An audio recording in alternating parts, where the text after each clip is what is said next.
All right. I think this is working, you guys. Hey, I'm so sorry for the problems I was having with my technology. And hey, I have new hair. Surprise! Yeah, I am not sure. The verdict is out on the hair. And then I also had LASIK, so I have no makeup on. So it's like a double trouble for me today. No hair, like new hair, no makeup, and my technology wasn't working. So, so thank you. Thank you for understanding. That's all I could say. And Marillion is here. Hello, hello. So we have to wait a minute because I had to cancel the other live stream, and here we are. Everybody's joining in. Thank you guys so much for coming. I was just telling Marillion, who jumped in first. I was telling everybody that I tried the fancy pantsy way of setting this up so I could have a bunch of people join me on the live. And then, oh, thank you for the yay on the makeup. I mean, on the no hair. I mean, the new hair and the makeup.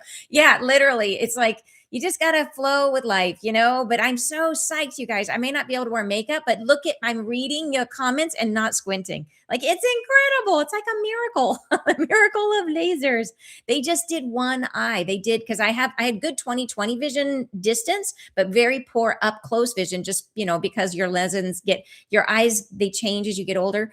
And so they made one that was for far away and one that's for close up. So this is the one they did laser on. So technically I could put makeup on this eye, but that might look a little weird, like the whole one eye makeup. So I just did none. But look, I could totally, and I had so many times, you guys, it used to bug the heck out of me that when I would upload a video to YouTube, YouTube automatically kicks out a like a thumbnail with like suggested, like you could use this thumbnail, like an image from the live, and like almost without fail, the image it would kick out would be one where I'm doing this, looking at the comments almost every single time. I was like, oh man, because you're just, you're not aware that you're doing it. I wasn't aware that I was squinting so much. So anyways, yeah, it's pretty magical to be able to like read the ingredients at the grocery store and not have to wear glasses. So it's so far so good. So and thank you. Yeah, the hair is so different. Like I literally it's gonna take a while to feel like myself. So I'm like, yeah, but thank you for the nice comments. I really appreciate it. Cause yeah, it feels weird. It feels very, very I look in the mirror and I'm like, who is that? Yeah, it's funny. Like I know to other people it's probably not that big of a difference, but you know how it is. It's like to yourself, it's like, what's back here? There's no hair. So I'm so glad you guys could join in. So I had some amazing friends who had agreed to come on and to share about their experiences in soul convergence. And I was trying to figure out how I could still include them. I wish there was a thing where I could share my screen easily from this setting. And I had it all set up in this other platform, but it just wouldn't, the final piece. I think it's probably because I have some sort of a firewall set up and it wouldn't let it connect.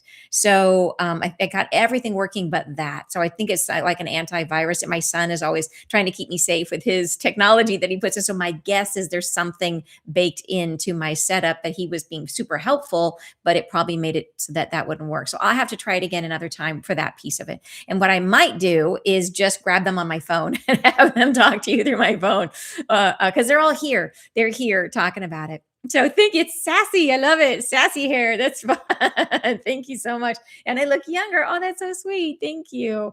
Yeah, there's something about like no makeup that is just it is sort of, I don't know. I think it does make us look a little bit younger because we see kids without makeup. So I think we associate it with like more youthfulness or something. Maybe, I don't know. Maybe I'm just making myself feel better.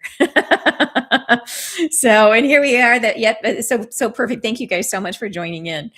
Okay. So I wanted to talk to you guys, yes, about soul convergence, but also about healing in general.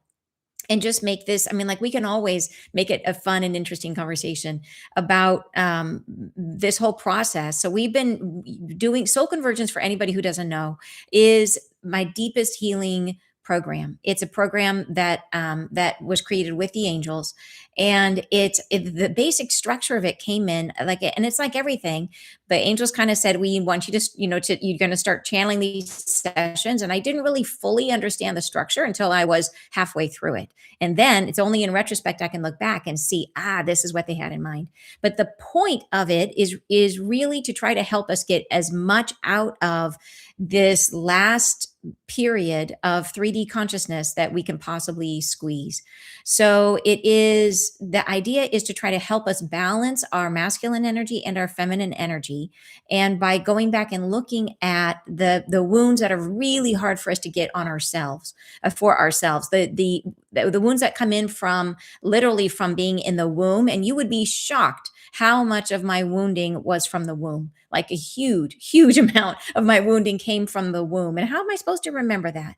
If it wasn't for energy healing, there's no talk therapy that's going to get me to the womb that I'm aware of anyways. Maybe there's techniques I don't know, but you got to have help, right? Because we don't remember it. So, and then all the way up through age 7. And there really is something to this, is that your brain is different in that time period, is it's much more impressionable. It's a different, you don't have access to the more logical brain waves that your brain develops as it gets older. So in those early years from the womb to age 7, we have this incredible expansive awareness. So my dreams show me that in the womb, I was super aware of what was going on with my parents and super aware of where they were and what was happening. But I didn't have the judgment. I didn't have the ability to say, oh, my parents are stressed. That's not about me. I didn't have the ability to say that. I just thought, my parents are stressed. That's about me, and then that young mind, because we don't have that additional layer of judgment, you develop all kind of belief systems and stuff about it. So that's where a lot of my wounding started. And then what I saw over the years was I saw that I then recreated that wound in all of my relationships. So I personally recreated wounds in my relationships. That was the setup of my astrological chart. Is I had both the Saturn and the moon in my 7th house of relationships. Saturn represents the father, moon represents the mother. And so those initial wounds of mom and dad were going to play out in my relationships. And it was kind of like before I came in, that was the plan. So I found, and my fear from infancy was that that my mom and my dad were going through a really hard time, and their marriage wasn't successful. And my dad was he was coming and going, and he wasn't really present. And my infant self coming in the womb, and then coming in those first few moments of life, the feeling I had was that I was afraid that if he left, that I wouldn't survive. And so my fear was that I had to be as good as possible. I had to have very few needs. I had to not make a fuss, or my dad might leave. And that was the feeling I had as an infant and in the womb. And then I took that feeling from the womb and I brought it out into my life, and I played it out again and again in really painful, horrible ways. Like, blah. It's like terrible. It's a recipe for terrible relationships. So I would put myself in positions where I felt in my first marriage, everything was going swimmingly until once I had children, I decided that I really wanted to be home for those early years with my kids. But that put me in a position where I wasn't bringing income into the family, and I was being home with my kids. But that made me it triggered the wound where I was then dependent in a way, right? He was bringing in the income and I wasn't. And so it triggered all of my wounding. And so at that moment, I started not saying my needs. I started, and it's crazy when you do this. Those of you who have similar wounding, or those of you who tend to abandon yourselves, you guys, we know who we are. What you do is you start to anticipate the other person's needs. And sometimes you anticipate totally wrong. So one of the crazy things in that relationship is I thought the best way I could be the best possible partner was to try to do everything else other than earn an income. And that way I would be doing my part and he would be happy. So I was like, he would get home and I would have whatever he wanted for dinner. I would have it made and ready on the table, and the house would be clean and the homework would be done and the kids would be ready to say hello. And I had everything wrapped up and I was trying my best, anticipating without asking. I never said, is this what you want? Right. But I was trying so hard that I was doing what I thought would be good.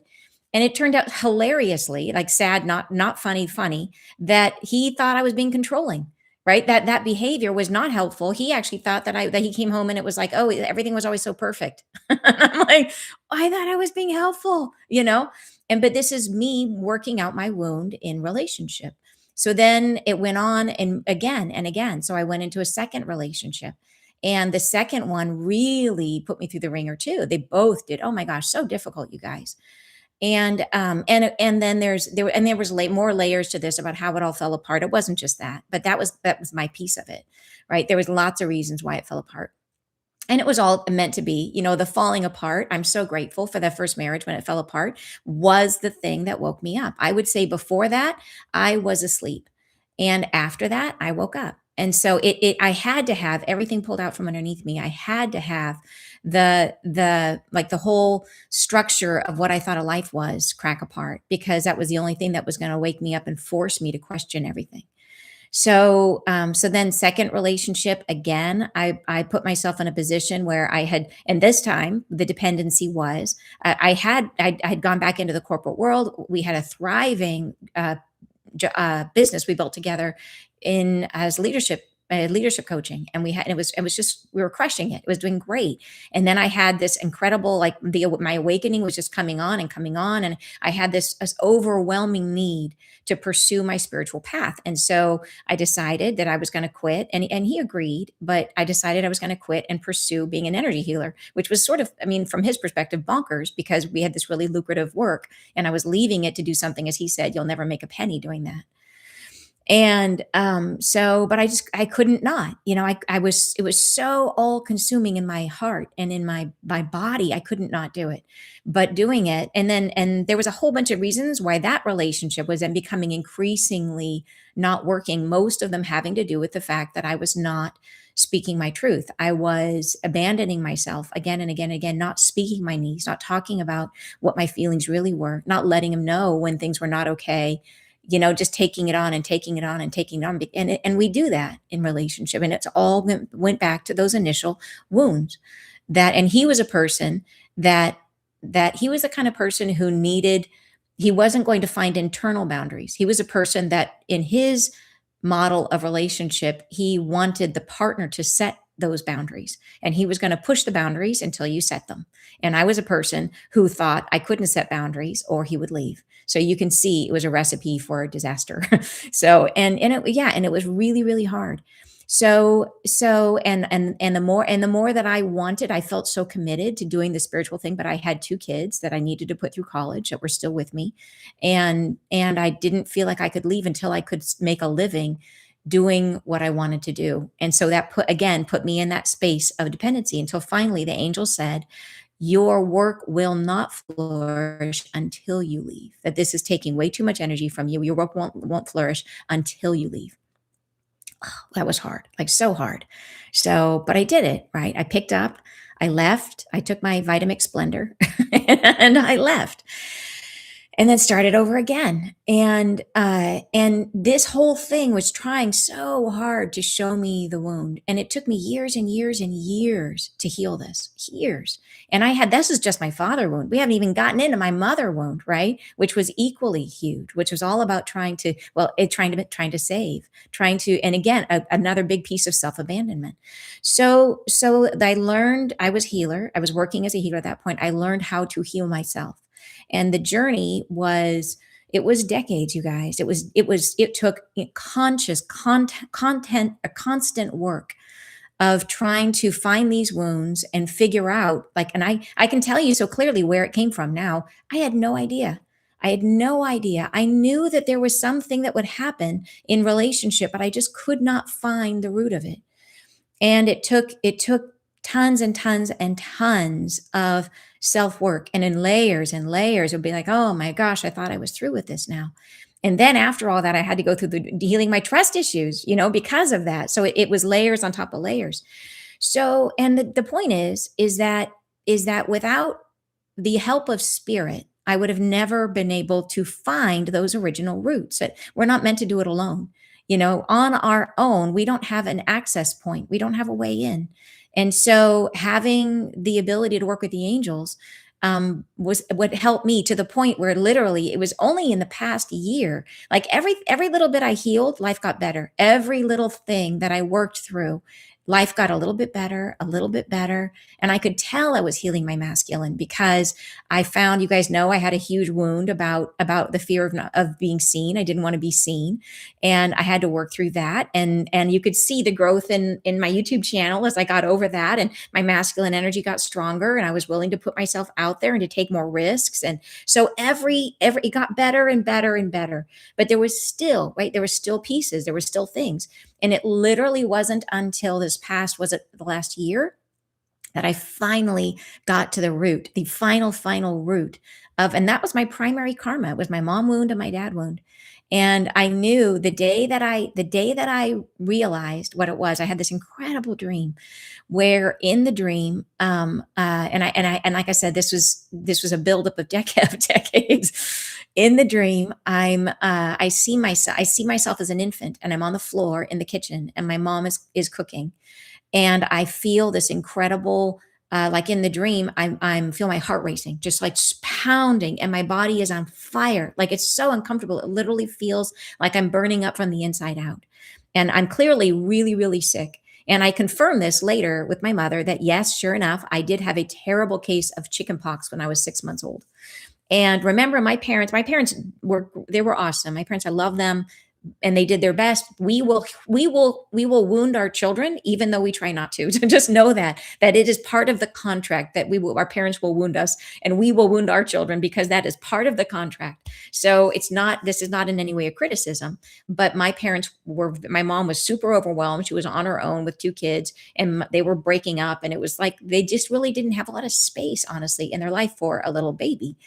And so in my dream is showing me, there I am, I'm super sick. And the thought that comes into my infant child head is, at least now they'll pay attention to me. And so that is where I learned the behavior of in this infancy, that I could use an illness to create a connection with my parents. So then it flashes forward to when I'm probably like between 3 and 5, probably 4 or 5 years old, and I see myself I see a little girl, and it's me, and I see she's opening a sliding glass door, and I'm my consciousness, I'm sitting on the floor as myself, but I see myself as a little girl opening the door to a cat. And the cat represents issues with my gut, issues with like digestion and stuff like that. She opens the door, lets the cat in, right? So she's doing this consciously, letting the cat in. And the cat's walking past me, and I reach out and I tap my fingers on the floor to attract the cat to me. So I'm inviting the cat, I'm inviting in issues. And these became issues with digesting dairy and gluten, is what I was inviting in to create digestive issues that would create problems, right? And so I'm calling this cat in, and this is showing me, the cat comes towards me as soon as it touches my hand, which for me in dreams, because I have the gift of hands-on healing, when a cat touched my hand, it represents healing. It represents I am healed. The cat immediately died. And so showing me, okay, you had the first idea at infancy. When you were, what, 4 or 5 years old, you called in this particular issue. Or because you felt like you would maybe get more attention if you did this, you would get more attention from your parents. But now it is healed. You've healed it. And then the dream shifts, third scene, and I see one of my guides, and he is handing me, yes, an ice cream cone, which is dairy and gluten, saying that you can, and yes, I have since had pizza. And it's very exciting, very exciting. So the dream was my recap of my karmic journey, showing me what I brought in, why I brought it in, and then I know, because of everything else that happened, how it played out throughout my life in really hard and painful ways, but all pre-planned, right? All part of the process. But the point is that if I hadn't had the angels, how would I have gotten there? Like, I don't know. I don't know how I would have gotten there. And I think it's awful that so many of us, like, if like, we are lucky because we are on a spiritual journey, but there's so many people who are not, right? And who are not awakened and who don't know. And they're just stuck in that terrible loop of karma again and again and again and again. And we know what that's like, right? But so we need help. The point is, we need help. And especially for these early wound things. And that is what Soul Convergence provides. So it takes the process that I used with the angels for myself over the course of more than a decade, 15, 20 years, and it condenses it down to, for the entire program, about a 6-month period. The program is broken down into components so you can take it at your own pace and according to your own financial ability, because I understand that that budgets can be tight. So we try to break it apart so you can take a little bite as you can. So the way that it works, which is amazing and shows the just the divine intelligence of the angels, is that it starts out in the beginning. You always work on the masculine first. Masculine is the support. It lifts up the feminine, and we all have an energy inside of us. It has nothing to do with male or female. It's just about our masculine energy, and so it's like the yin and the yang inside of us. And masculine first, and then the feminine builds on top of it. So the first part of Soul Convergence, we start by looking at both your masculine and feminine energy, but from the masculine perspective. And so what that means is, and I didn't see the structure of it until afterwards, and I could look back, is that all of the sessions, what you do in Soul Convergence is you're going through a very intensive series of meditations, and you do one every day, and you'll find that as you're going through it, your energy goes through peaks and valleys. And the peaks are when you're in like the energy is building and you're going through a major release, and then all of a sudden it gets softer again, a little easier, and then it'll build up and you go through a peak.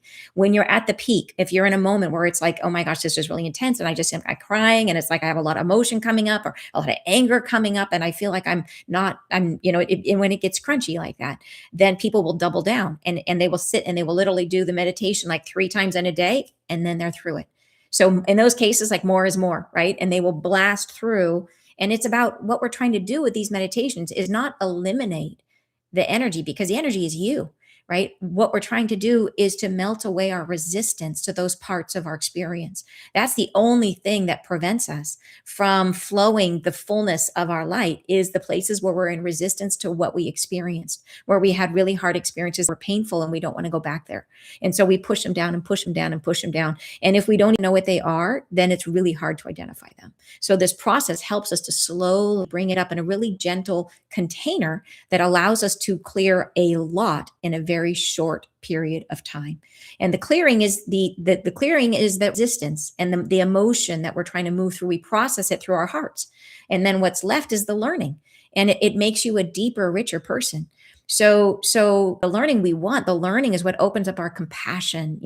I would say I would have never understood as much, like, why does someone stay in a bad relationship? And I would have never understood if I hadn't done it myself. If I hadn't gone through it myself and been in that position, and a position I never, when I was in high school, if you asked me, would you ever stay in a relationship like this? I would have thought, you're insane. I would never do that. I would never do that. I did it. And I did it for reasons of my wounding. And so now it makes me so much more compassionate when I see people staying in any kind of situation that's bad for them. When I see people who are struggling with addiction, people who are struggling with anything, where and a person who didn't know would look at them and be like, that person's weak. That person, why would they make that choice? They're choosing it. They'd blame them in some way. And I wouldn't have known better if I hadn't done it myself. And now I can look at that and I can understand the loop that they're caught in, right? The struggle that they're caught in and why it's so hard. So those experiences, I think of your soul like a sock that's never been worn. And every little wound you go through, you're putting marbles or rocks in the sock, and you're stretching the sock out, and it gets bigger and bigger and bigger, right? Until you're just burst into the seams with all these marbles you've collected of all the wounds and the trauma you've been through. And then as you clear them, right, you bring those marbles up and you put them, they become these beautiful decorations in your life and in your body and in your field. You become beautiful points of light, right? And what's left at the end is the sock is all stretched out. It's much bigger, right? It's huge. And guess what fills it? Is love. Your capacity grows. You can fill that sock with so much more love. And that's kind of how it works. So we start out in Soul Convergence, we start out with this process we start from the masculine perspective, and all of the sessions in this part of it are they're very structured. Like, even though every single session is very, very different, they all have a very distinct structure where they come in with like you'll start out, it's like you can kind of tell this is a beginning, here's the intro, here's a beginning, here's where we're kind of transitioning, and here's the end. And they have a very predictable cadence and structure, even though every single one is dramatically different. When after that, after we move through the entire process of working on the masculine, we then transition to what we call soul convergence 2, which is healing the masculine and the feminine, but from the feminine perspective.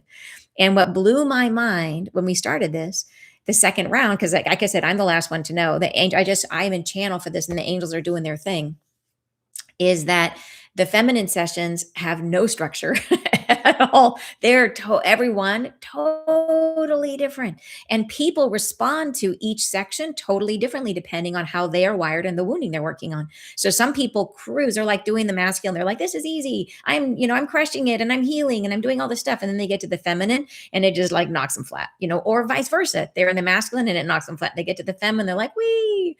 But everybody has wounding on both, right? That's the thing, is that we all have our stuff on both sides of the puzzle. There's balance in all things.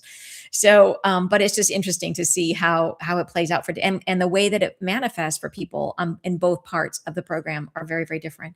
And then at the very end, one of the coolest things is what we call Soul Convergence 3, which is where all through the process, as people are releasing and releasing and releasing and clearing, they're building up a charge of energy in their field. And when they come into Soul Convergence 3, the angels then use that charge to activate your gifts. And so those of you who already have your gifts that are already tuned in, it's like, imagine that your gifts, every single one of us, as you guys know, have spiritual gifts. There's not a person on earth who was not born with spiritual gifts. And it's different for all of us, and we're all meant to use them differently. But how do we tune into them? What this does is, imagine your gifts come into you like a pipe of source energy, right? Your own connection to God coming in, or God is my word, so please use yours, but comes in like a pipe. And what this process does is it clears and enlarges the pipe. So anything that's in the way, it clears it out so that you can come through. And it was super fun. I just literally taught we do a workshop at the end of Soul Convergence 2, which I just taught. We just did the channeling group and we did the hands-on healing group, and amazing how people came out of, we were doing practice, and people who'd never channeled before, minds blown. They couldn't believe that they could do it. And yeah, incredible. Same thing with the hands-on healing. Everybody in the group that did hands-on healing felt the energy and could do it. It was incredible, just incredible. Yeah. So the whole process it's been one of the most meaningful experiences of my life, to be honest, one of the most meaningful experiences, because I see the impact it's having on people and how they shift and change. So, to that end, I would love to share with you some of the experiences of the people who are commenting in the thread here. Wendy here, who you guys, so those of you who don't know Wendy is, she has been working with me for years. And she's a very dear friend, and she now works with me. I call her my angel COO, and she manages everything on the back end. She kind of manages. We have a team of people and this is a part of the big part about what happens in Soul Convergence. We have Soul Convergence guides, who each of them they've been through the program, so they know what it's all about, and they are all certified as dream analysts through the Ashling method of dream interpretation. And it's the same. It's my favorite, like the one and only method of dream analysis that I would use, and I love it. And they are all certified in that. And so what happens is they meet with everybody that comes to the program. They are assigned their own Soul Convergence guide, and they get one-on-one sessions and the point of it is, I find that one of the challenges when you're working on yourself is that it's not always apparent. Like, you could be doing amazing work and amazing healing, but we don't always know where we are in the journey or what it is exactly we're healing. Like, say, for example, you go and you get acupuncture and you're like, I feel better, but I don't really know why. And I don't understand what just happened. Or maybe you don't feel better and you wonder, did it work?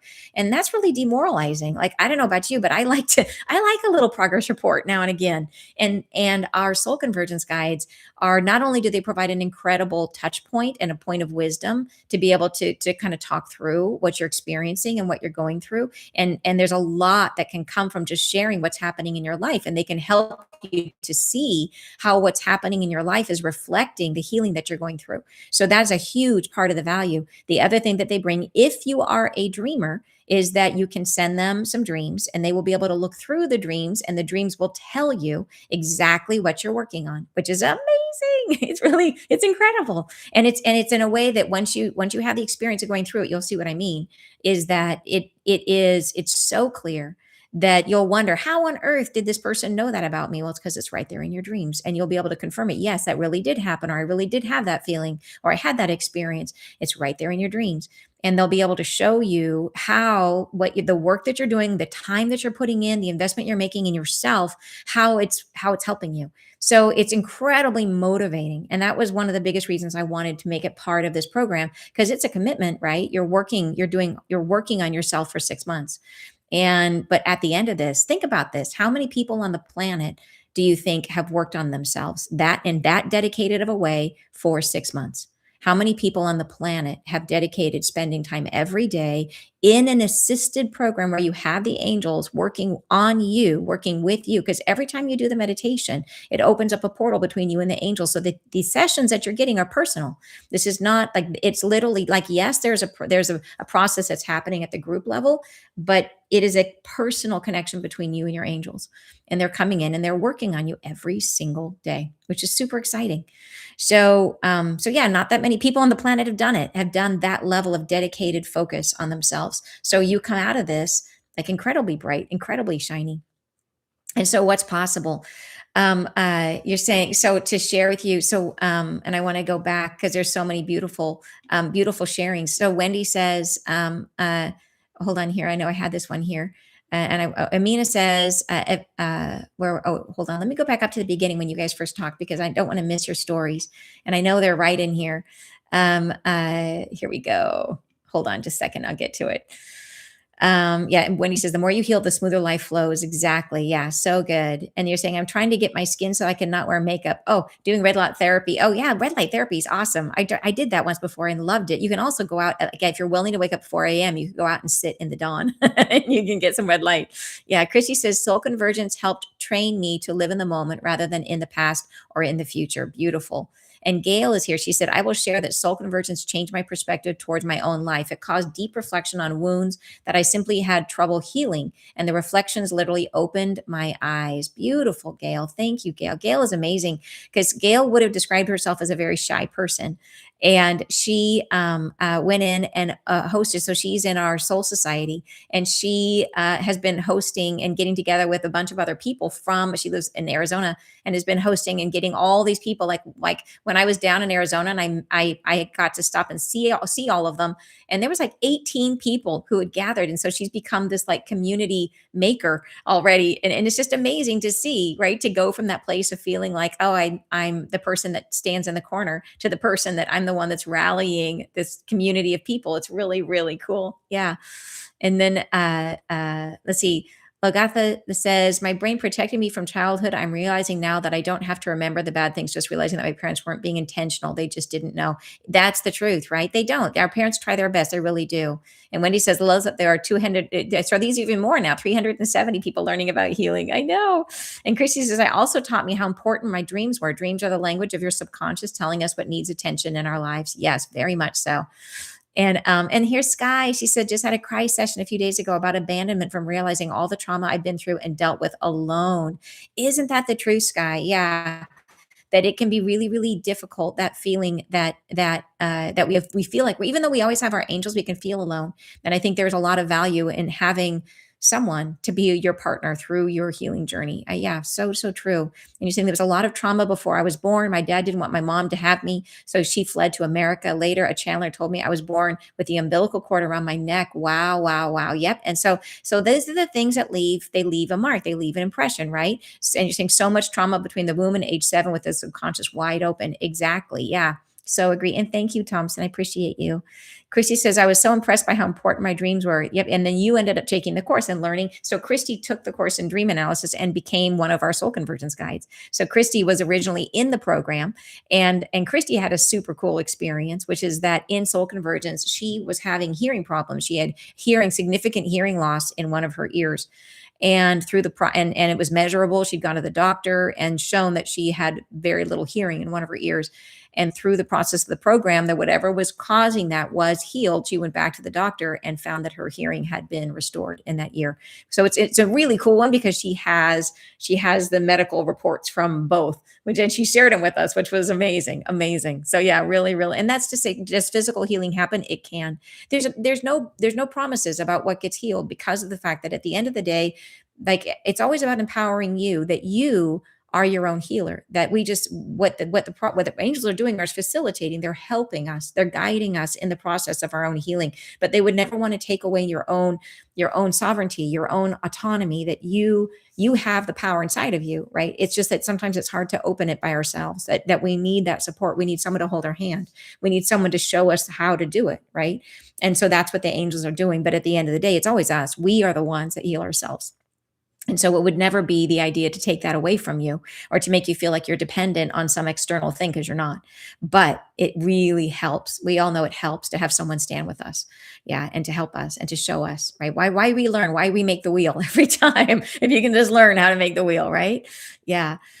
And then you're saying that that line, "You'll never make a penny," was said to you countless times, right? And I will show you guys, like, hey, look, I went from scraping by as a healer to worrying about, am I going to be able to support me and the kids, and then being to a place where now, like things are great, and I have a home, I have a team that I'm able to support. So the work that we do together has now gone on to support not just my household, but multiple people's households. And what thrills me about that is that that means that all of those people who are enjoying being part of this journey together, that are part of the team that I've collected, that I've been so lucky to gather around me, that this work is enabling all of us to work in our spiritual path, right? To do the work of spirit. And so it's thrilling to me, absolutely thrilling. And who knew? Like, if I could go back to my earlier self and say, not only will you support yourself and your kids, you are also going to have this work that's going to support multiple families. How amazing is that? How amazing. So it's possible. Is it possible? 100%, you guys. It's all everything, right? Anything you want. Really, honestly, I would never have believed myself if I said that before, that anything is possible. But I believe it now. I believe it. I even had a crazy vision the other day where it was actually a dream, where in the dream I was seeing how there was scarcity. I was seeing how there was, like, I was looking at Earth, and it was like the idea that everybody only got two. Like, you could have to give this person this, and they were talking about which two things people should get, and it was showing me scarcity and the concept of scarcity. And then I looked down inside of myself, and I saw I had this cornucopia, like this funnel, and out of it was exploding infinite zucchinis. They were like, and I garden and I love zucchinis, and so it was like this rush of zucchinis just coming out of me. And it was like, anything's possible, right? If we just get out of our own way, anything is possible. So, but the getting out of our way is hard to do on our own. So, but yeah, it's so exciting. So, and if you like zucchinis too, you know what I'm talking about. It was like, yay. Oh yeah. And you might, that's right. And about the dreams, that a lot of people will worry that they don't remember their dreams. When you start, you'll be shocked that the very significant number of people start remembering their dreams when they begin. But don't worry if you don't dream. The part, you can literally, the whole way we are meant to live our life is to use life as a laboratory, to see ourselves in our life. It's just sometimes we don't, it really helps to have another person, even in understanding your own dreams. Even for people who are trained as dream analysts, have a hard time analyzing their own dreams. It takes another person to help them, often, to be able to see from a fresh perspective. But it's the same thing in life. And that is the value that's why we call them soul convergence guides, is because yes, they are trained in dream analysis, but they have so much more to bring to the table. Many of them are channels as well. And they bring a deep spiritual perspective, and they've worked on their own wounding. And so they've been through it. And of course, it always seems to be guided by spirit, that you end up with the soul convergence guide whose wounds match yours, where they have been through what you were going through, right? Where they bring something into it from a human perspective that is incredibly helpful. And so many of those relationships end up being enduring relationships, which is so awesome, so awesome. Yeah. And then thank you so much, Soul Healing. That's so sweet of you. Thank you. And thank you guys so much for the support about my story. I appreciate that very much. And then Wendy's saying many of us don't realize that we've experienced trauma because we don't know what it is. Yeah, very true. You know what? If you had asked me when I was younger, in my younger days, like what was my life or like my childhood, I would have been like, oh, it was easy. Like I had like my childhood was breezy. I don't have any trauma at all. It's because I couldn't see it. I was blind to it. I didn't, and now I recognize, boy, there was major points of trauma. And like I said, not that my family was, like I said, love my parents very much, but I certainly took things on. I really, really did.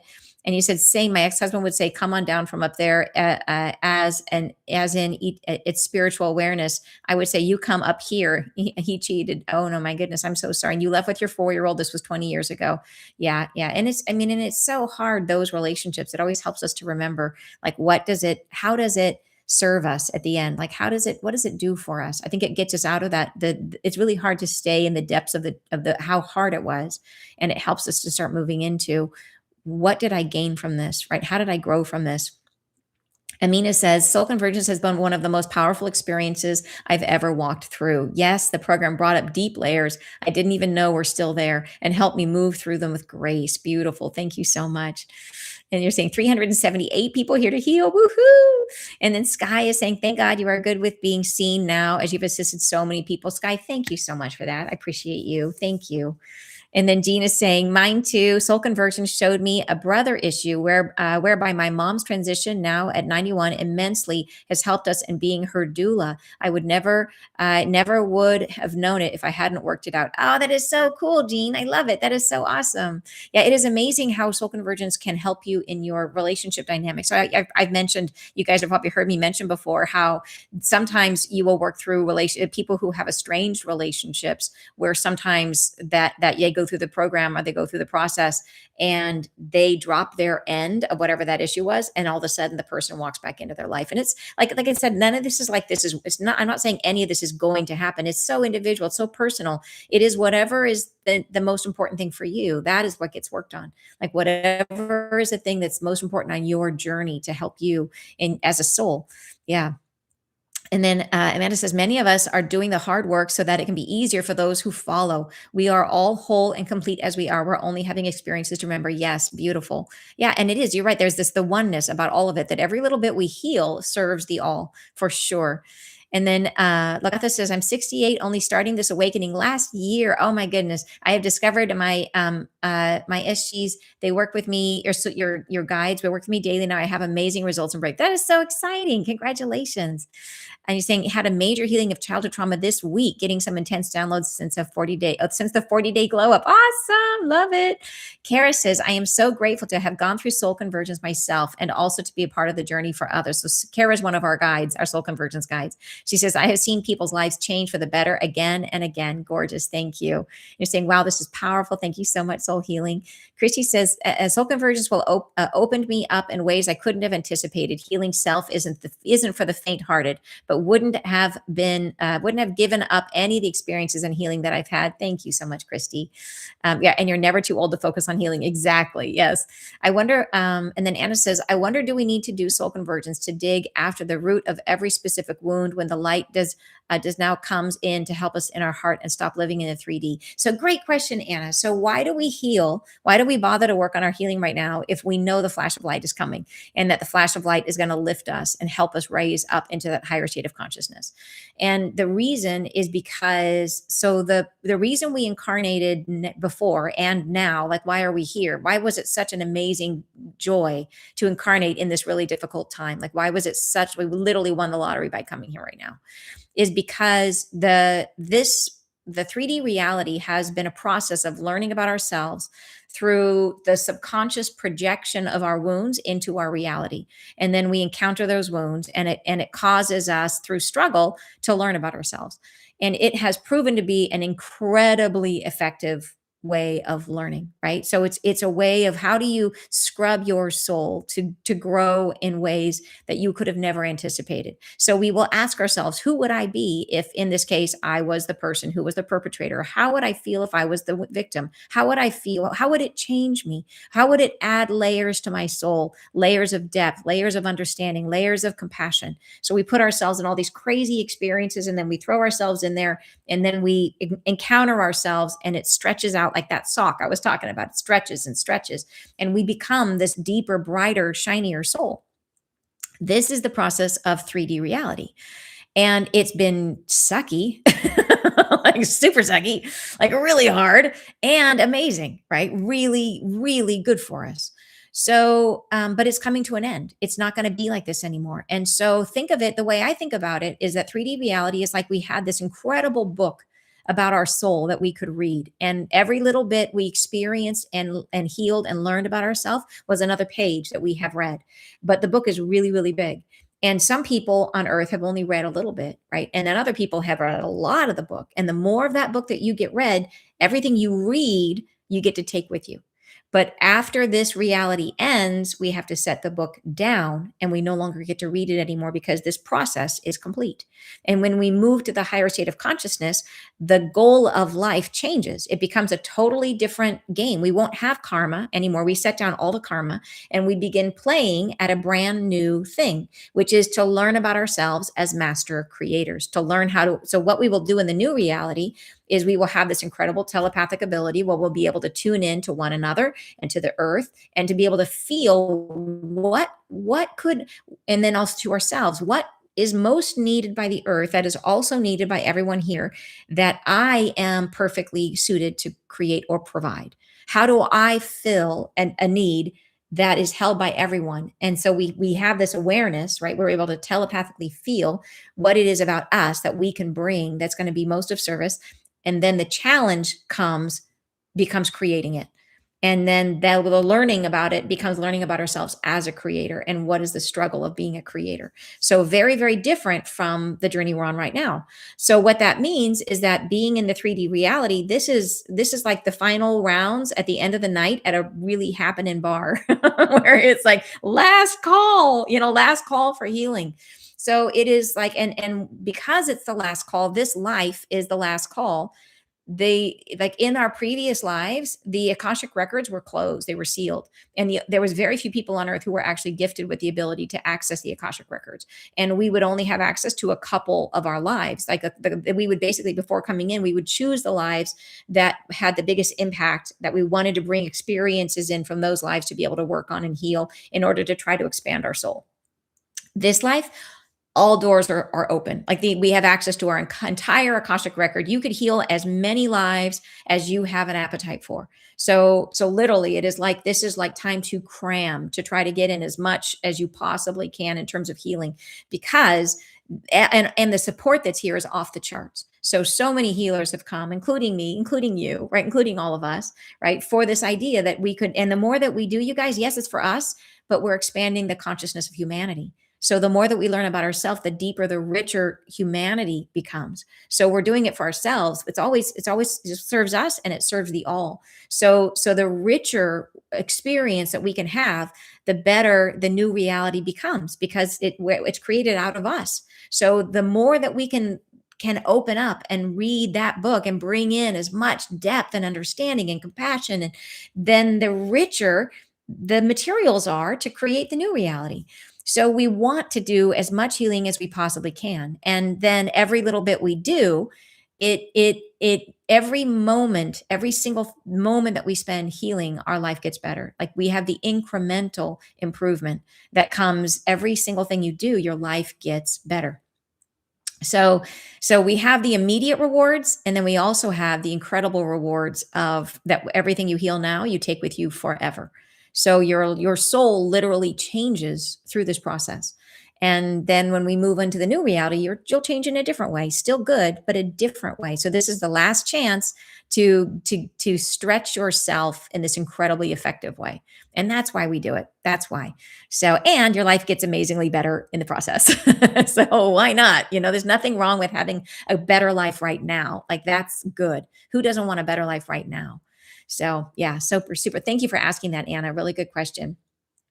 And And then here it says, soul convergence has opened me up to my authentic self. No more hiding out of guilt and shame. Yes, right. That's such heavy emotions, and so amazing to free yourself. You're saying, oh my gosh, I would do this with my husband. And it's amazing when partners do it together. Yeah, it really is. We've had several people come through that have loved ones that they're doing this with. And yeah, it's activating and helpful. Like, talk about relationship building. Yeah, for real. And then Lisa says, I feel like I needed to hear this. I have a gluten allergy, dairy allergy, somewhat lots of digestive problems. And the only attention I received was from my mom was when I was young, was when I was sick. Oh my gosh, like you and me are on the same journey, Lisa. Holy cow. Yeah, totally. Isn't that funny? I mean, funny, not funny, but yes. Totally. And Brazil saying, I'm not aware of any wounding or trauma. I know how blessed I am that my parents eagerly wanted a daughter. I know about an event from puberty, but not sure if I need soul convergence. How would I know? So in general, like, I would say there isn't a person on earth who couldn't use healing. That and like I said, I did not know that I had trauma. I would have said that my childhood was great. It was perfect. I had loving parents. I had all the things, I had siblings, I had all the stuff. But I wasn't able to see it because it really is, it's one of those things where once you identify it, it all of a sudden becomes clear. So the way that is there anything that ever triggers you? Is, if you go through life, is there any moment where you feel like something gets you? And it could be something in the outside world, it could be like, and I like to use the example of, like, if there is some sort of injustice in the world or difficult experience in the world, it could be like, if you look at all of the hard things that are happening out in the world right now, war, human rights violations. There's issues with hunger and starvation. There's issues with the environment, with animals, extinction. So if you look at all the things that are out there in the world, you'll notice that all of them, you'll say, oh boy, all of these are bad. But some of them you'll listen to and it'll make you feel sad. Others, it will activate you. You will hear it and you'll get angry. You'll get super sad. You'll get something. You'll get triggered. We know the word triggered. You'll get triggered. If you get triggered by anything, you have stuff. And we all do, right? If there's ever a moment where you feel like you're having a reaction that is not necessarily in proportion to the thing that's happening, or that you could take two things that are seemingly of equal value in terms of how much they irritate or could be bad, but one captures you for some reason, you've got something there. So that's how we use our reality as a mirror to show us which direction to head in. We head toward those triggers. We head toward that and say, there's something there for me. It's showing me a part of myself. So, and this happens with people. If, for example, if you have a thing about people showing up late and it just drives you bonkers, you got a wound right there. There's something there, right? If you have a thing about, like, oh my gosh, my sibling, like, nobody can trigger you like your sibling. Oh my gosh, they could say this one word and it just drives me batty and we fight. And I don't know why. And there you go. That's wounding. So it's all those places, any kind of triggers, it shows you. If you are an amazingly blessed being and have no triggers, then that is a unique life that you're living. And that's amazing, amazing. But everybody that I know has had triggers, has triggers of one kind or another. Even people who are very emotionally balanced, there's things in there that you're like, that sticks a little bit. And sometimes what triggers can look like is places where maybe you are hoping for something from a relationship and it doesn't come, where the relationship feels unfulfilling, or you feel lonely, you feel wounded. Anytime where you feel like there's something you want or need that you don't have inside of yourself already. So it could even be a thing where it's like, wow, I wish I was invited to that lunch with those people, or boy, I wish I had that experience, and that's right there is showing you there's a feeling of there's something in there to be healed. So it can be triggered, or it can be also those moments where we feel left out, where we feel whatever it is. And it could be, in any way, shape, or form. So it's that emotional reaction where we are taken from a state of feeling really good and feeling really joyful to feeling something not good and joyful. And it's showing us the pathway to what we can heal. And you can use a program like Soul Convergence to heal it. So, and then even when you're done with the program, it's yours forever. This is not like one of those things where you only get to do it once. If you finish soul convergence, there's layers. We all have layers. So there's many people who've gone through it, who've had incredible experiences and healed incredible layers of themselves, and then decided to go back and do it again. And it's incredible. On the second round, it's almost like they went a layer deeper and found more. And it's been amazing to witness, because there's always more. I am still, even though I did heal my primary mother and father wound, there's still little things, the things that came up, like just the other day, I had one come up, which was healing the trauma of my physical body trauma from the birth of my first child, which he came in sunny side up. And I didn't realize it, never thought about it, but I had stored trauma in the body where at the time, and I remember saying it, I was trying to do it without drugs. I was trying to do it au naturel. And it was just, I was in so much pain. I was starting to hallucinate, and I was like out of my mind. And I remember just like at my wit's end, finally saying, I can't do this. And that left a mark in my body. And I didn't even know it. I didn't even know it, but it came up, and I realized, oh my gosh, there it is. And I had to clear it. So it's like, we're never done. There's always stuff. There's always ways that we could just be a little bit more clear, a little bit more open, a little bit more loving, right? A little bit more trusting. Oh my gosh, you guys, that's a hard one. A little bit more trusting, we are trying to get to a state of consciousness where we give ourselves complete freedom to be, and we give others complete freedom to be. Right? Freedom to ourselves and freedom to others. That's where we're trying to head. And it's not as easy as it sounds, right? To give ourselves complete freedom in terms of letting the flow of our own light just come out without restriction. And then we let that out. That opens up the God light inside of us, which flows out.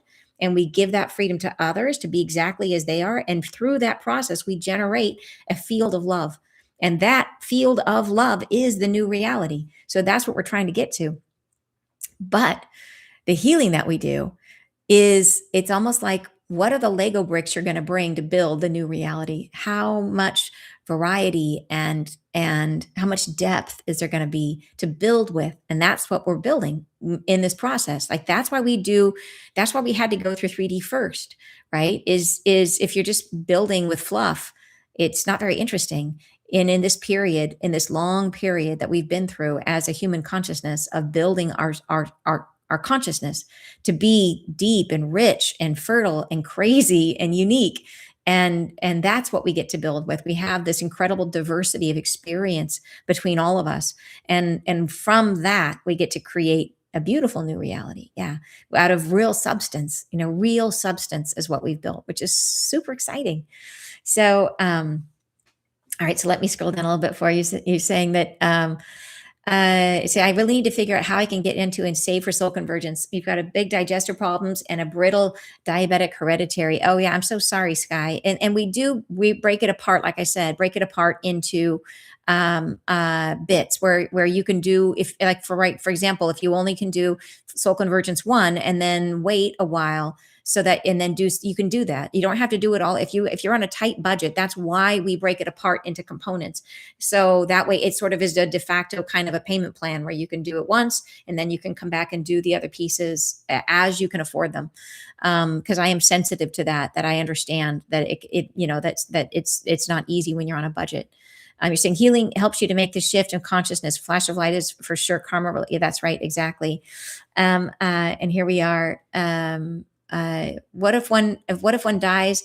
What if one does not remember their dreams? So yeah, so you will, there's, like I said, many people do end up actually remembering their dreams, even if you just get a snippet, like a tiny little, oh, I'm so sorry. I don't have my phone on Do Not Disturb. A tiny snippet of a dream. You'd be shocked at even just like your dream is like, I saw a vase sitting on a table and some keys on the table. And that's it. That's a whole dream. That dream has incredible richness of information for you. And you don't even realize it. So it doesn't have to be like a whole big movie that you watch. It can be a tiny snippet. And then we will give you some important tips to help you remember your dreams. Because everybody's dreaming. We're just not remembering it. So every single person dreams. It's just that we don't recall it. So in the process, we'll help you with some really great tips that can make a big difference to try to recall some dreams. And then, like I said, it's I don't dream a ton. I dream very rarely. I'll go sometimes through periods of a month without remembering any dreams, and then I'll get like a bunch of them. I'll get like 3, 4, 5 dreams, boom, which is like yay, I get super excited. But there's periods where I get none, and that's okay. It's not a big deal. You when you get the ones you get, and then you have these techniques to help you remember them and to try to have more dreams or try to remember more. But even if you go through, and we do have some people that go through the program, it's not that many, but we have some that go through who don't remember any, and they still get just as much healing. They still get everything they need, and they have the awareness of it because they start to see their world change, and that is the proof in the pudding. When you start to see the world change around you, and where you become different in your world, and that is the thing I think I hear more than anything is I hear people say that they are different in their world, that they have peace, they have much more peace in their life, which is just incredible. And we do have people who, people who at one point were, what is that, agoraphobic, when they were afraid to go outside, and then all of a sudden they can. We have people have, I mean, like the type of healing that happens is all over. And I know there's people posting in the chart who've been through it, who are posting what some of their healing has been, which has been so exciting. And then look at this, is I wish I knew my authentic self. I've spent a lifetime hiding my emotions so I wouldn't have to feel hurt anymore. So one of my issues was that I couldn't feel my feelings. So I had learned to sublimate my feelings so that I could keep harmony and peace, right? Which was part of my wounding. And I had to train myself how to feel my feelings. And that is part of the value of what you're doing in this program. It's helping you to go in to find the feeling. So you have a structure to help you do it. But yeah, but that was, what people would say, oh, you're so good in a crisis. It's because I would literally, crisis would happen. I'd jump out of my body, right? I'd be all the way back there somewhere and I wasn't feeling anything. And yeah, so I had a really hard time. Even now, when something happens, I can feel in the moment something's off. If something happens that I'm not comfortable with, I can feel in the moment, wait a minute, there was something off about that. But it might take me a moment to process it. I might wake up the next morning and be like, that's what bothered me. And then I will have to call the person and be like, hey, you know that thing we were talking about yesterday? Can I make an addition? Can I add an amendment to that conversation? Because it takes me a little while but at least now I have the immediate awareness that there's something there for me. I'm like, wait a minute, there was something about that I need to adjust, or I need to set a boundary, or I need to talk that through, or ask another question on that, whatever happened. But it's not automatic for me. Like my daughter is an amazing teacher for me in that way, is that she is incredibly fluid and fluent in her emotions. Like it's just so easy for her.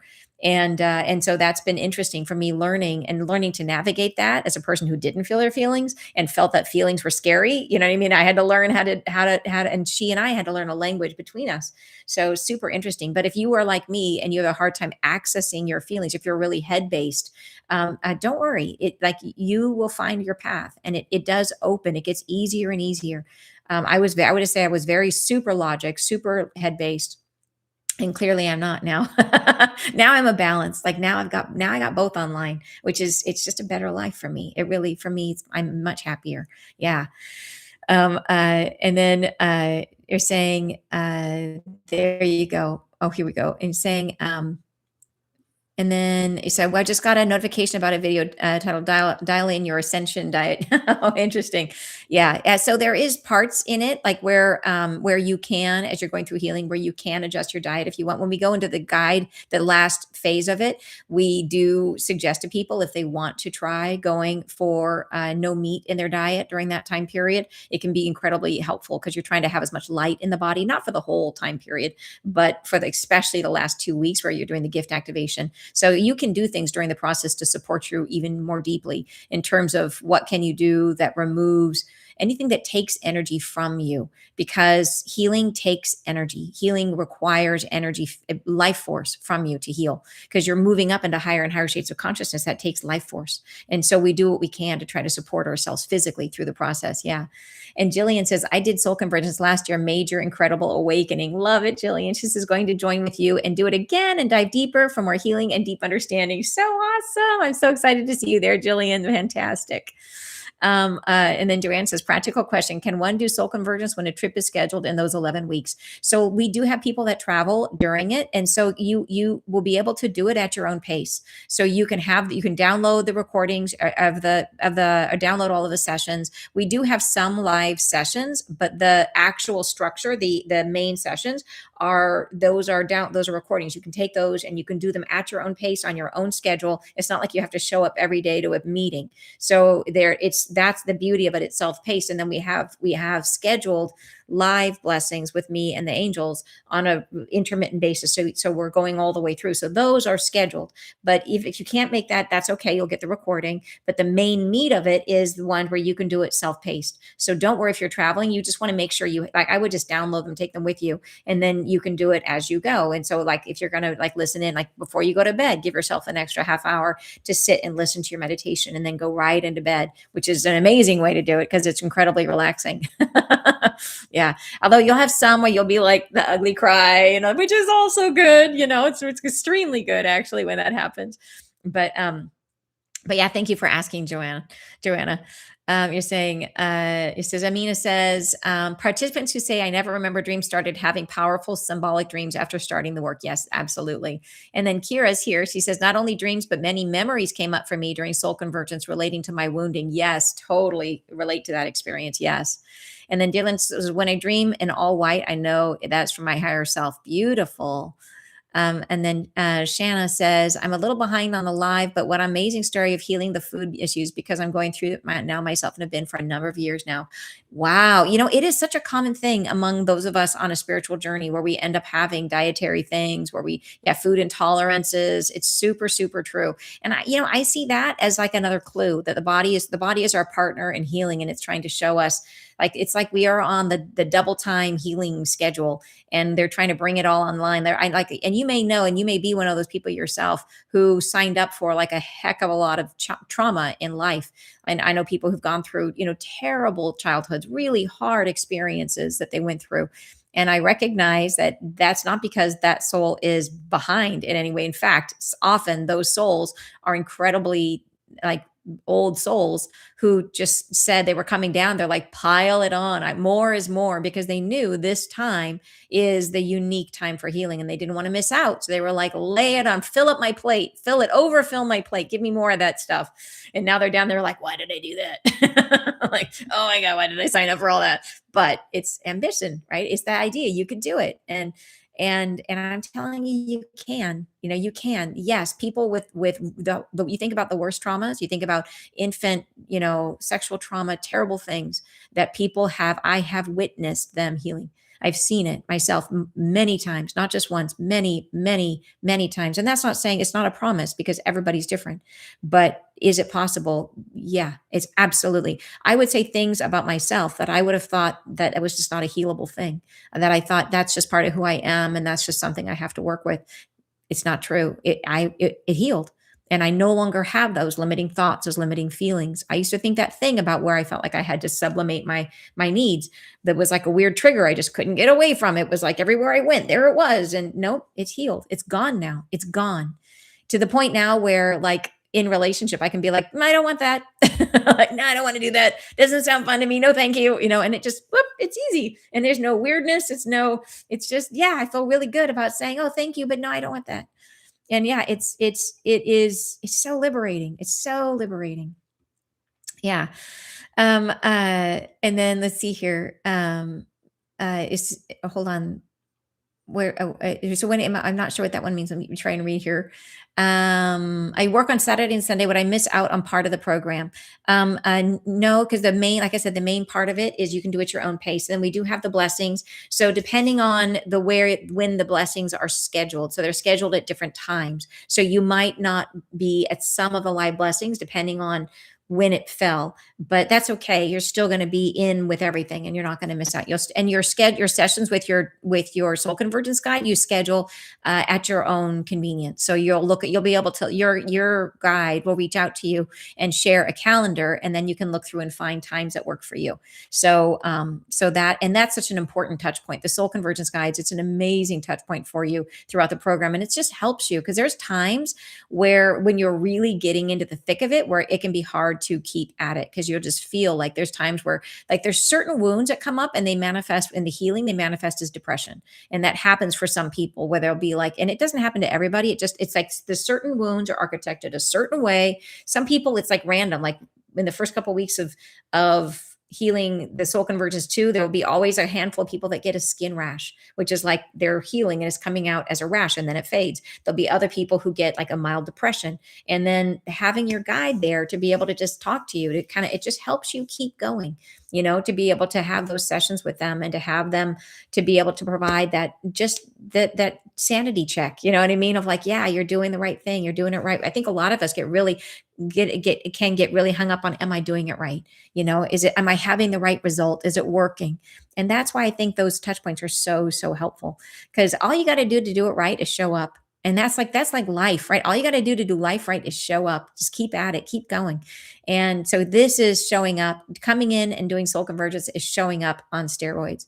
It's showing up full barrel, like going for it. And you know what? My son did it. And what an amazing thing to have your kid, work with you in this way. And it works because he was doing, like with the meditations, he could do them at his own pace because he has a busy life and he's got a career and he's working. So he would do it in the evenings. And what was so amazing is that he saw, like at the beginning of starting it, he had this one particular issue in his life that just felt like it was unmovable. And he had he was trying to make sense of it, trying to make sense of why is this part of my life so hard? And then he went through and worked on himself, and he did this program. He did the full thing and he got to the end and he went back at the end of it. And I can't say exactly what it is because it's his life and I can't overshare, as in though I would love to, but I don't want to overshare his stuff. But he went back into that context again, and all of a sudden everything changed. And it was like where he went from having no success to all of a sudden having success. And the thing that changed was him. And what was so amazing about it for him was he began to realize he saw proof in his life that everything comes from within. And it's like getting the magic decoder ring to life. When you realize there's no problem in your life that we do not have the power to overcome, and that all comes from looking inside, that the place where we always look is we go inside first, and that is where we have the ability to literally remake the world. So yeah, it was incredible for him to see it. And so now when stuff isn't going the way he wants it to, he starts looking for what am I thinking? What am I creating? What isn't going on inside of me that is leading to this outcome? So it's like, yeah, just imagine, you guys. I mean, most of you are going to be closer to my age than my son's age. And think about if we had this when we were his age, think about what a different life we would have had, like just incredible. Yeah. So anyways, yeah, it's amazing to think about. And I'm so happy. I'm so happy for him. So happy for him to have that awareness at this age. So incredible. Yeah. And then I'm just scrubbing down to find more of what you're saying. And you're saying, so curious if I should do soul conversions to see if there really is something in the dark recess of my mind to work on. So yeah, and listen to the trigger comment I made about, do you have triggers? And there you go. If you do, like, I will tell you that we are souls are very, very clever. And when we have stuff that we really don't want to feel, we are really good at burying it. And I was one of those. I was one of those people that I would have thought, when I first started on my journey, I hated the word healing because it implied that there was something wrong. And I was like, there's nothing wrong with me. I'm like, oh, I only have failed marriages and blah, blah, blah. Like, there's nothing wrong with me. Oh, my life is great. I'm happy all the time. Look at that.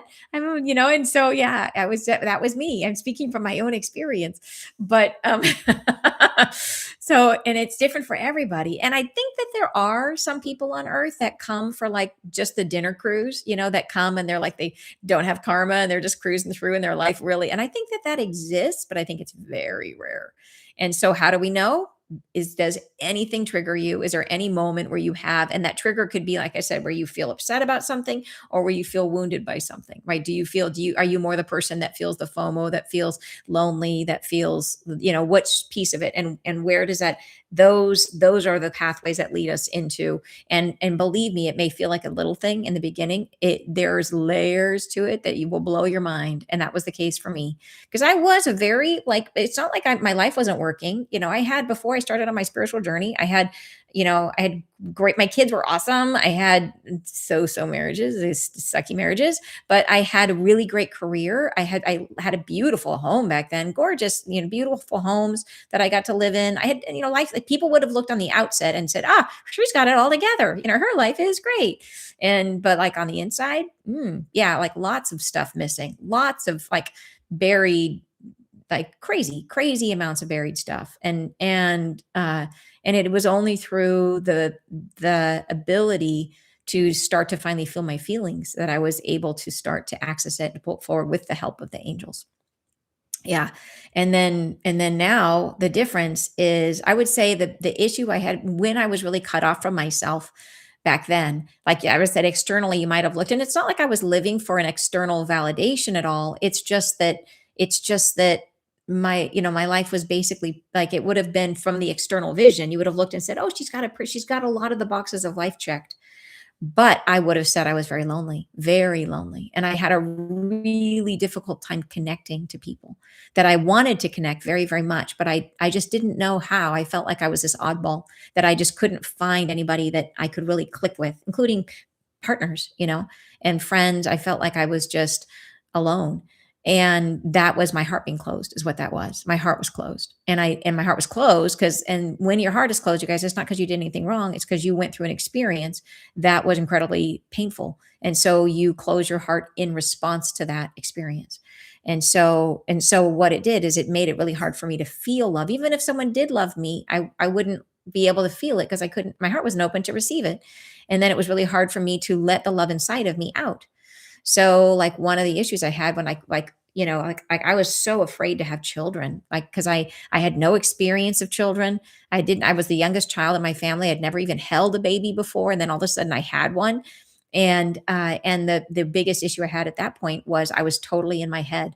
And my son's dreams show it. So even though I tried everything to be such a good mom, I read all the books, I did all the things, but what was wrong is I was completely in my head because I was closed. My heart was closed. And I didn't know how to, I just didn't have that fluidity of feeling to be able to. And it's not that I didn't love him, because I did. We are love, but I would approach everything from my mind and from logic and from that space. And so it didn't really, I didn't have that fluidity of connection. I couldn't connect. And he could feel it, as an infant, he could feel it. So it's a thing. So it's like, do we need healing? Yeah. Yeah, we all need healing. We all need healing. And I sure did. And I can't imagine if I had gone through my whole life the way I used to have been, I would have, if I had missed my boat, right? If I had missed it, if I hadn't made the choice to leave that first marriage, if I had stayed, if I'd missed my boat and I had stayed the way I was, that would have been a waste. Like, what a waste. Like, so much I wouldn't have felt, so much I wouldn't have experienced. Like, I would never have really felt love if I had been there. I would have never really felt like the truth of who I really am. It's just terrible to think about that, to think about, like, yeah, it just makes me sad thinking about what that would have been like, to go through my whole life like that. Like, it's sad to look back and think about the first half of my life, how alone I felt. And, it was really funny. Like people would have said I had friends, but nobody that like I said, I couldn't connect. I didn't have the ability to connect, and I wasn't broken. Like I would have at that point, of course, your natural thought, oh, I must be broken. There's something broken about me. Why don't I, or is it me? Is it, I'm just so different, whatever. Nope. It was closed heart from trauma. And trauma doesn't have to be like, trauma can be just feeling unwanted, feeling unwanted. That's trauma. Feeling like you weren't invited into earth. That's trauma right there. It's hard. It's hard to come to earth. So yeah, but if I think about that, and we all have a choice. We all have it. We have lots of choices through our life about whether we're going to choose the path of spirit or stay in the path of safety, apparent safety, right? We all have those choices throughout our lives. And you guys are here.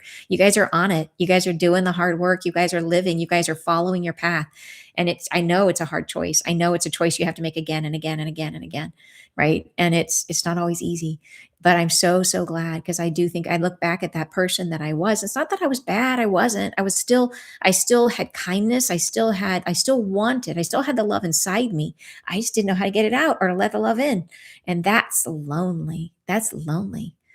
So Yeah, so I'm grateful. And that's why I look back at like that ending of that first marriage. I'm grateful, so grateful. And that doesn't mean I have to like him. I can love his higher self. Love, love, love his higher self. Yep, and I do. I do. I love his higher self very much, and I'm super grateful. It's funny. So let's see. The learning never stop. A new lifetime, a new lifetime. Yes, Charles, good to see you here. And thank you for your conversation with Kira there. And then Wendy says yes, in whatever way you feel called. Oh, here we go. And then I'm just trying to see if there's any questions here going through. If I was a betting woman, I bet on you'll find things you bury deep down. Just my feeling. Yep, exactly. And then Wendy says, I'm still on the planet because of healing with Anne. Before that, I experienced a series of life-threatening illnesses. Wendy, it was just amazing, amazing to see you as you have healed over the years. It's just been incredible. And it's been a journey. Wendy did. She was literally on the brink of leaving at some point, at certain points during her health journey. And she's now doing great, doing amazing, as a matter of fact. So yeah, just incredible, incredible. You're saying I'm struggling with the nervous breakdown. I don't think I can do this without support. That is a difficult one, and I feel like if you feel like you're in a place where you're really struggling, you may want to take it really, really slow, and you could do that. If you could, you don't have to like there. Definitely, the support is here for you through this program, but I think if you are a situation where you really feel like you're on the edge, maybe it's a thing where you do the program, and then you also, if you have therapy, if you have something where there's someone that you're seeing, you could see them in addition.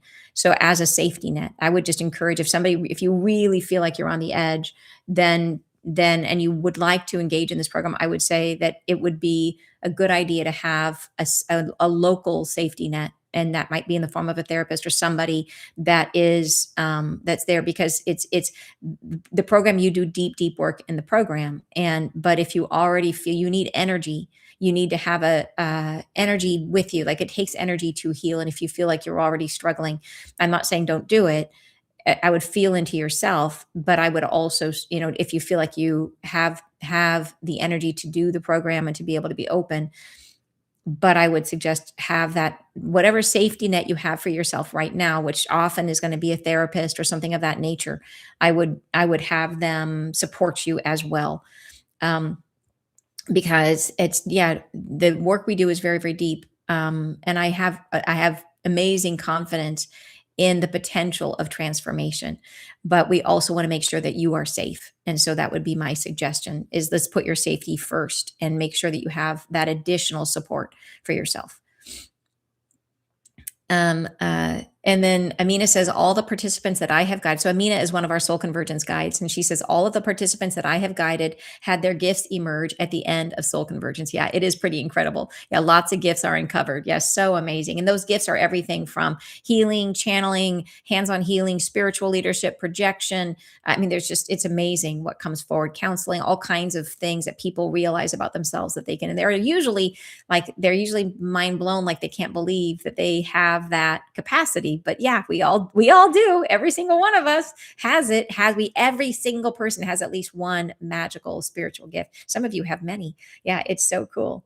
Angie says, at first I thought I was too old for Soul Convergence, because she's 78. Yay, Angie. She says, but I learned last year that Soul Convergence is helpful. Now I feel so much more love for myself and everyone else. Really help with my anger issues. So gorgeous, Angie. Thank you.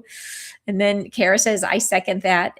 Kara is also one of our Soul Convergence guides, and she seconds what Amina says about that everybody she's guided has had their gifts emerge. So cool.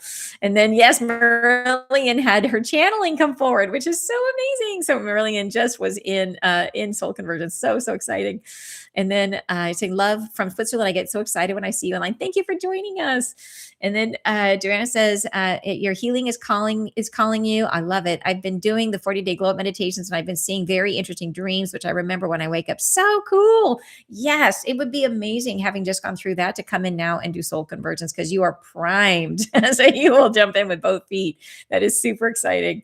Yeah. Yeah. And there you go. Yeah. And Wendy is saying, if you feel like you're in crisis, please wait until you're feeling in balance. Yeah. So just to make sure you have that support, for sure. If you really feel like you're on an edge, and we just want to make sure that you're well, or that you're safe. That's the biggest thing, that you're safe.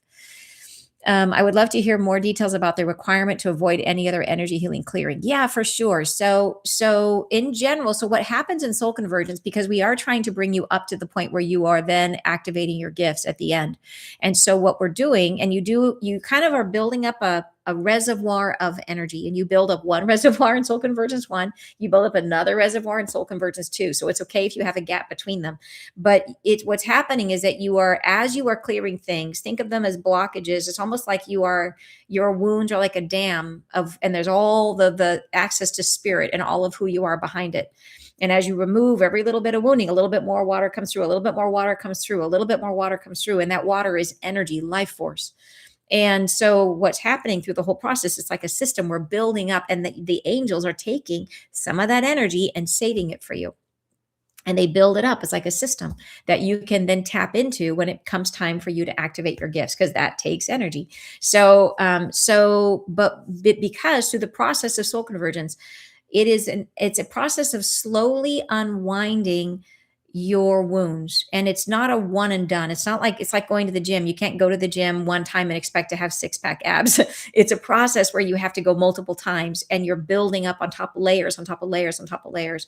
So you're doing the meditations, you're slowly taking, it's almost like you've got a wound in there and it's covered up by lots and lots of stuff, and you're peeling away and peeling away and peeling away and peeling away. And as you peel away, there are layers, right? You'll kind of get to a layer, and you'll be at this sort of this layer of the wound. But if you keep going, you could get to this layer. And if you get going, you could get to this layer. Well, in the middle of that, if you've worked your way down to here and you're at this plateau of the wound, and then at this moment you go and you get another healing session. Most healing sessions, if you go to a healing practitioner, they're going to clear your chakras, they're going to balance your energy field. They're going to take this system we've been building up, which is multi-layered, and they're just going to clear it. They're going to clear it away. So what that means is that you no longer have the ability to continue down. It's like you're digging a tunnel and you've gotten this far, and then they're going to come through and they're going to clear away the tunnel, because they're like, look, we cleared this great thing, but that tunnel was going to go a whole lot deeper. And so that's why, is because we would like to keep you in that system where you're going deeper and deeper into deeper layers, because it's like this spiral that goes down and down, and we can follow it deeper and deeper and deeper and get to the core, to, like I did, to that end, the end of the tether, the end of the rope, the end of my wound. And so that's what we're trying to get you to. And if you go to a healing session, often they will take whatever stage you've gotten to and they will clear it, which is great, but then you miss all the rest. And then you kind of have to start over again, dig a new tunnel. So that is why we say don't do other healing. So the kind of things that are okay to do, if you're seeing someone for, say, for example, like an acupuncturist, because you have a sore elbow and they're working on a specific body part, A-okay, that does not interfere. If you are getting massage, A-okay, no problem, because you're just moving energy just gradually through the body. They're not directing energy. They're not clearing the chakras. They're just moving, and that can be very supportive. If you are a practitioner, no problem. You can continue to practice on other people. Doesn't matter what kind of a healer you are. If you are a Reiki practitioner, if you are a craniosacral practitioner, no problem. You can continue to work on others, no problem. It's people working on you that's the issue. And that would be anything where it's like a whole body rebalancing, where they're clearing your chakras. They do that. They're going to kind of take the system in your body that we're building and they're going to clear it. And so we don't want to clear it. But anything that is, like I said, a very specific thing where you're having healing for a specific, like I've got the people who have chronic pain and they see someone on a regular basis for a particular, back injury, and they're working on the chronic pain of that back injury. That is typically fine. So it's kind of that distinction. Is it a whole body chakra clearing type generalized healing? Or are you going to someone for a very specific thing and that is helpful to you? Then you can continue those things. So hopefully that makes it clear. And then at the end, then you can go back to, if you have a healer that you love to work with, you can start again and work with them again. And they will be saying, oh my gosh, your energy is so lovely and sparkly, which is awesome. And then they can continue to work with you. So, but hopefully that clears that up. It is very meaningful experiences. Adrian, soul convergence is difficult and beautiful. Dream guides are supportive as you move through the process. Yes, totally, Adrian. Thank you. Adrian is also one of our amazing soul convergence guides. And Christy's saying, Marilyn, you rocked in channeling. That's so cool. And Brazil said, here we go. So let me go down. I think there were some more comments here. And let's see. Charles says, focus on soul convergence is asked. Dedicate to the program. And yes, miracles are yours to reap. Love it, Charles. Love it. Yes. Thank you so much for that, Charles. And Christy said, how many times a year is this program offered? Twice a year. So we offer it now and then again, like halfway through the year. So yeah, so we don't offer it a lot because it is a resource intensive program. We have the sessions that you have with the soul convergence guides. We have a limited number of train. They're the people who are our soul convergence guides are very well trained. Like they have deep knowledge in terms of the dream work and their own work. And we have a limited number. And there's also the energy that comes through soul convergence. Even though you're working with the energy, there's a part of it that actually runs through my own field. And so there's only so much that I can manage in terms of the energy of the healing that's happening. And so we can't double it up and do lots and lots. It's one group and then it's another group. And that's really all that we can do. Yeah. And then let's see.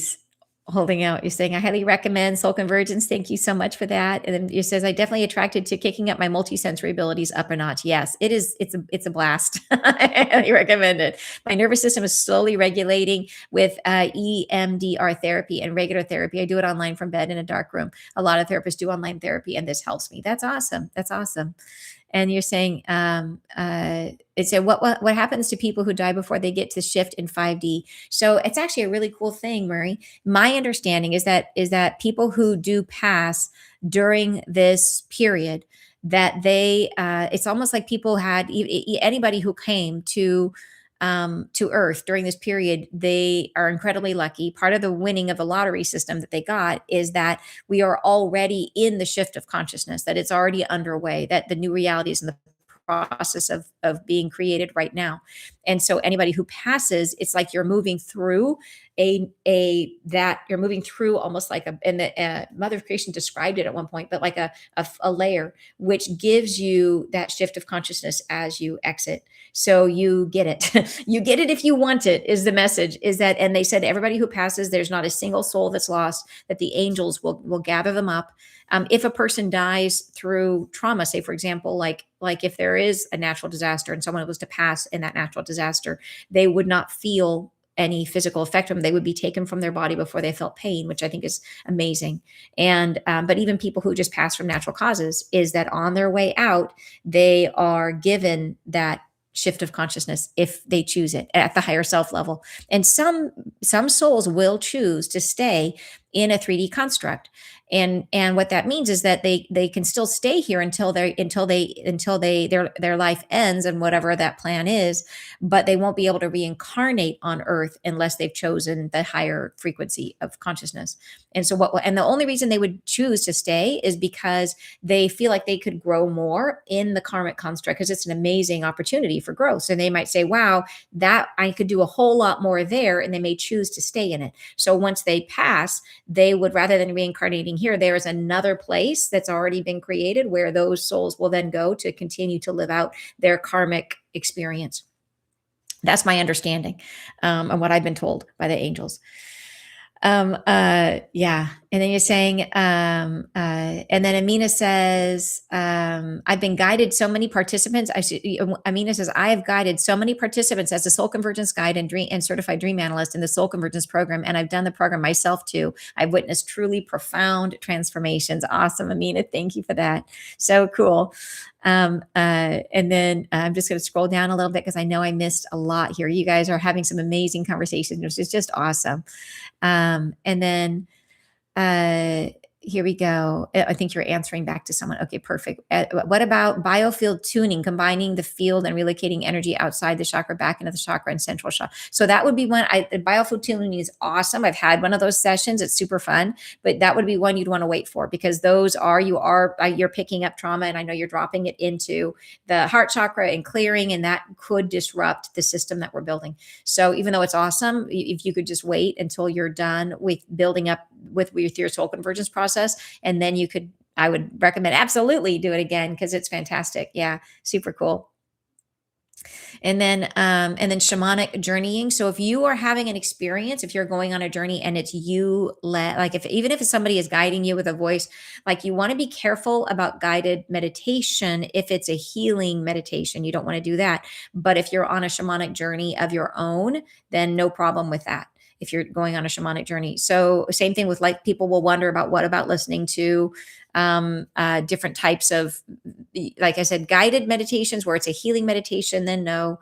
But if it is a different thing, like different types of, the big thing is it going to clear your chakras? Like, is it going to be clearing things? That's what you don't want. So that's the general rule overall.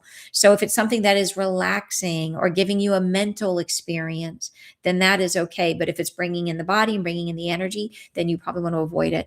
And it's better to err on the side of caution, because you don't want to do all the work and then get to a place where you're like, darn it, that impacted the system I was building up in my process, that built, it hampered your access to what you were trying to get to. So better to be, safe than sorry. But that's the typical, like, the general question is it just a mental experience? Great. Like, for example, if you're going to go have a regression and you're going to see a past life, as long as you're not trying to heal through that process, then you're just witnessing and you're seeing or whatever. If you're having a reading from someone, as long as they're not healing you, you can have a reading, no problem. So you're going to go get a tarot reading. Fantastic. Go for it. No problem. Chakra work would interfere as angels are working with your chakras. Exactly. What about continue to do your weekly, daily clearings and peace healings? Yes. So the peace bathings are, there's any of so we basically, it's really interesting. The angels that do soul convergence are also doing peace bathing. So you can, and so any of the peace bathings that started as of 2023 and forward are absolutely fair game. Anything before that are not compatible with soul convergence. So yeah. So anything that if you're part of peace bathing now, yes, you can absolutely continue on, and it can actually support you, because it gives you another perspective or dynamic in what you're working through. So those, and same thing with the clearings, the regular clearings. Absolutely. If you're part of our soul society, then yes, because it's the same angels and they know how to work around it. So it's no problem. So those are still good. And you said, what if you clear your own chakras? So what I would do is, if you're working on yourself, what I would do with that is I would investigate your chakras. I would be using it, your own healing, as rather than just going in and just clearing yourself through. I would go in and I would listen to your chakras and let that be part of your own healing journey. And then if you have things move through, you want to, like, go in, like, say, for example, if you were doing maybe a practice that you've learned, can you instead begin that practice, but before you actually do the clearing, sit and just listen and feel and allow yourself to try to move through things in this other process, in this process of bringing things through the heart chakra and healing. So you can maybe integrate the two, right? If you're working on yourself. But it's really about trying to listen and to hear and to tune in what's happening with you. And then Evelyn says, would you recommend to stop any kind of substances? I would, if you can. I would. Because it's gonna, like, the whole thing about it is energy. It takes energy to heal. It's hard work. It's like think about if you were going to go sign up for a fitness program, and, like, do you want to be like having an extra glass of wine the night before you're going to have a big workout? Probably not. So, like, if you can, and it's like, it's it's a balance. If that means that it's like it's too much deprivation for you, like, if you having a glass of wine once in a while, makes it possible for you to get through the program, because it, like it's too much deprivation. Otherwise, then you figure out the balance for you. But yeah, it is like any kind of substances, it is, all substances alter us because there's a toxicity to them. And so, and it affects our body in different ways. It gives us these different experiences. So yeah, it drains the body of energy. So if you can, like, the cleaner you can eat, the cleaner you can be during this process, the better it will be for you, the more energy you'll have to heal. Doesn't mean that you have to be 100% vigilant if that means that you don't do it, right? Better to do it and have a glass of wine once in a while than to not do it, is what I'm trying to say. But in a perfect world, yeah, do whatever you can to support your energy during the process. And then you're saying, I'm not going anywhere. We'll be co-creating in the near future. So glad, Samuel. So awesome.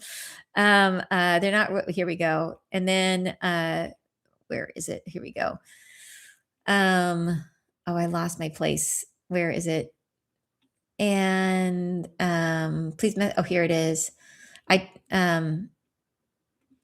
Oh, there you go. I'm glad you're getting, okay, perfect. I'm glad you connected with Wendy, Cindy. And then you're saying, thank you for an answer. Let's see. So a general full body massage. Okay. Absolutely. Yeah. And fabulous, as a matter of fact. And yes, I want one. What if you are living with a self-loathing narcissist? So, and you know what? I will tell you, you're not like you won't be alone in that. There will be other people in the program who are going through a similar experience. It's a thing with light workers, right? That narcissists tend to be drawn to those deeper spiritual soul expanded people, because then we're like, we can help you or whatever it is. So, but just know that through the process, it can be incredibly healing, that relationships can change it, that what we'd be looking for and what you might be looking for in that process is what are the wounds inside of you that drew you into that relationship, and how did you get there, right? And so that's the part that might come up for healing, which is incredibly powerful.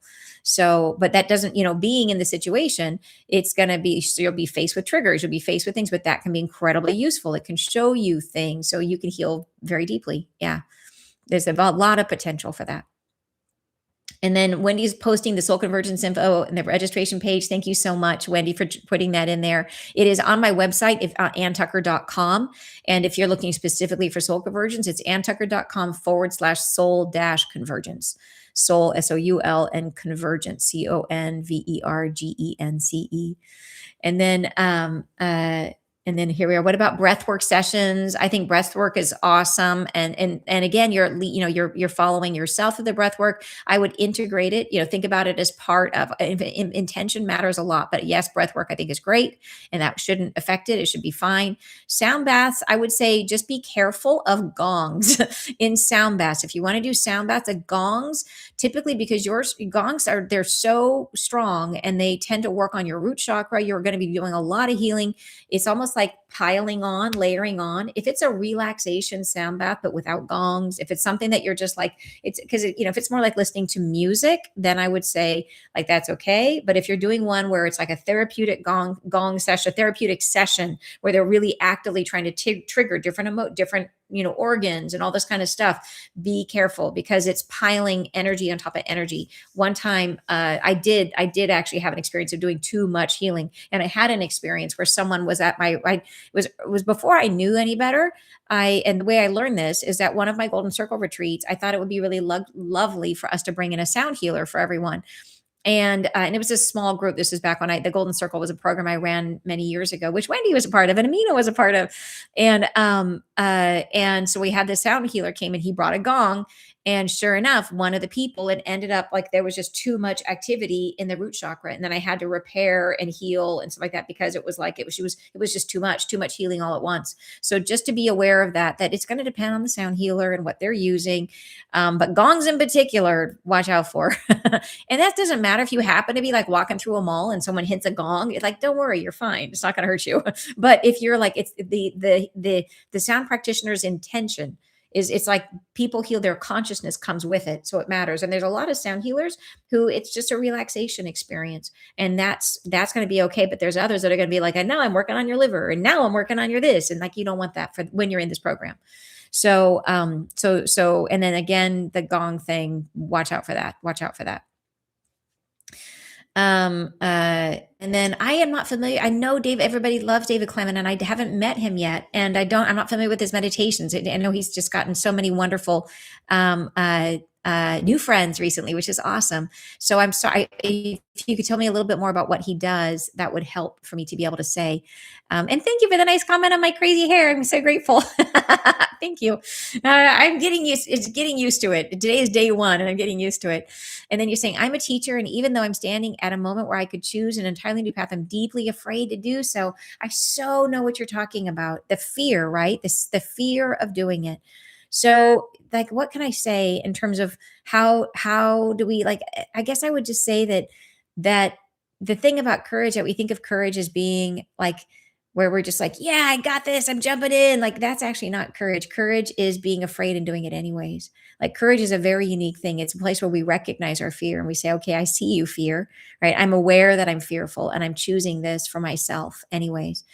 And I will tell you, like, I was deeply afraid to leave, like my second marriage, deeply afraid to leave because I was really caught up in a codependent dynamic. It's really, really hard to leave and to any kind like that. If you're leaving whatever that dynamic is, whether it be a job, whether it be whatever it is, it can be incredibly scary to leave. And I think sometimes we just need a little extra support. We need a little push. We need to know we're not alone.